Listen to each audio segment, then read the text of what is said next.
Facts are not science, as the dictionary is not literature. Martin H. Fisher। প্রথম অধ্যায়, রাসায়নিক বিক্রিয়া এবং সমীকরণ, কেমিক্যাল রিঅ্যাকশনস অ্যান্ড ইকুয়েশনস। দৈনন্দিন জীবনে সংঘটিত হয় নিম্নলিখিত এমন বিষয়গুলোর কথা মনে করো এবং ভেবে বলো কি ঘটে যখন গ্রীষ্মকালে ঘরের উষ্ণতায় দুধ রেখে দেওয়া হয়। লোহার তৈরি তাওয়া, পাত্র বা পেরেক আর্দ্র বাতাসে রেখে দেওয়া হয়। আঙুর গেজিয়ে ওঠে। খাবার রান্না করা হয়। আমাদের দেহে খাবার হজম হওয়া, আমাদের শ্বাস প্রশ্বাস নেওয়া। উপরোক্ত সকল ঘটনাগুলোতে প্রাথমিক বস্তুটির প্রকৃতি এবং বৈশিষ্ট্যের কিছুটা হলেও পরিবর্তন ঘটে। আমরা পূর্বের শ্রেণীতে বস্তুর ভৌত এবং রাসায়নিক পরিবর্তন সম্পর্কে জেনেছি।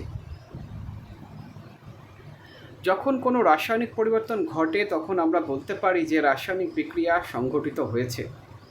রাসায়নিক বিক্রিয়ার প্রকৃত অর্থ কী জানলে তোমরা হয়তো বা আশ্চর্য হবে। রাসায়নিক বিক্রিয়া সংঘটিত হয়েছে কি না আমরা কিভাবে তা জানতে পারবো? চলো এই প্রশ্নগুলোর উত্তর খোঁজার জন্য আমরা কিছু কাজ সম্পাদিত করি। কাজ, সাবধানতা। এই কাজের জন্য শিক্ষক বা শিক্ষিকাদের সহায়তার প্রয়োজন। আরও ভালো হবে যদি শিক্ষার্থীরা উপযুক্ত চশমা ব্যবহার করে। 3 থেকে 4 সেন্টিমিটার লম্বা ম্যাগনেসিয়াম ফিতার একটি টুকরোকে শিরিষ কাগজের সাহায্যে পরিষ্কার করো। চিত্র, ম্যাগনেসিয়াম ফিতাকে বায়ুতে পোড়ানো হলো এবং উৎপন্ন ম্যাগনেসিয়াম অক্সাইডকে ওয়াচ গ্লাসে সংগ্রহ করা। চিমটা, ম্যাগনেসিয়াম ফিতা, ওয়াচ গ্লাস, ম্যাগনেসিয়াম অক্সাইড। চিত্রে যেভাবে দেখানো হয়েছে সেভাবে টুকরোটিকে একটি বার্নারের সাহায্যে বা স্পিরিট ল্যাম্পের সাহায্যে পোড়াও এবং উৎপন্ন ছাইকে একটি ওয়াচ গ্লাসে সংগ্রহ করো। যতটুকু সম্ভব চোখ থেকে দূরে রেখে ম্যাগনেসিয়াম ফিতাটিকে পোড়াবে। তোমরা কি পর্যবেক্ষণ করলে?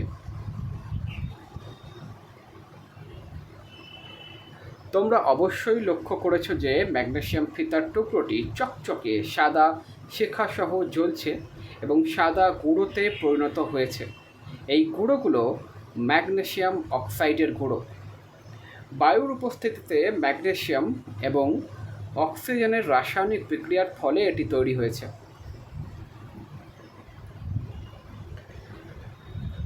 কাজ, একটি টেস্ট টিউবে লেড নাইট্রেট দ্রবণ নাও।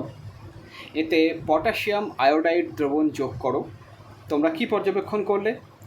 লঘু সালফিউরিক অ্যাসিড এবং জিঙ্কের বিক্রিয়ায় উৎপন্ন হাইড্রোজেন গ্যাস। কাজ, একটি কনিক্যাল ফ্লাস্ক বা টেস্ট টিউবে কিছু জিঙ্ক দানা নাও। এতে লঘু হাইড্রোক্লোরিক অ্যাসিড বা সালফিউরিক অ্যাসিড যোগ করো। চিত্র, সাবধানতা। অ্যাসিডের ব্যবহার সাবধানতার সাথে করতে হবে।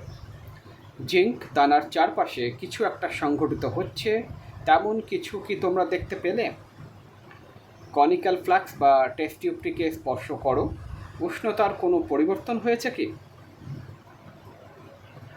উপরোক্ত 3টি কাজ থেকে আমরা এটা বলতে পারি যে রাসায়নিক বিক্রিয়াটি সংঘটিত হয়েছে কিনা তা বোঝার জন্য নিচের যে কোনো একটি পর্যবেক্ষণ আমাদের সাহায্য করবে।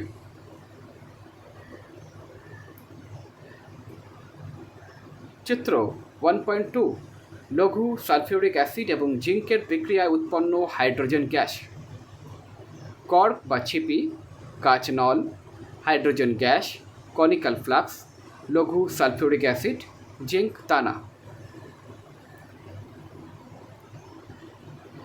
অবস্থার পরিবর্তন, বর্ণের পরিবর্তন, গ্যাসের নির্গমন, তাপমাত্রার পরিবর্তন। আমরা যদি আমাদের চারপাশের পরিবর্তনগুলো লক্ষ্য করি তবে দেখতে পাব যে আমাদের চারপাশে বিবিধ রাসায়নিক পরিবর্তন সংঘটিত হচ্ছে। এই অধ্যায়ে আমরা বিভিন্ন ধরনের রাসায়নিক বিক্রিয়া এবং চিহ্নের সাহায্যে রাসায়নিক বিক্রিয়াকে প্রকাশ করার পদ্ধতি সম্পর্কে জানব।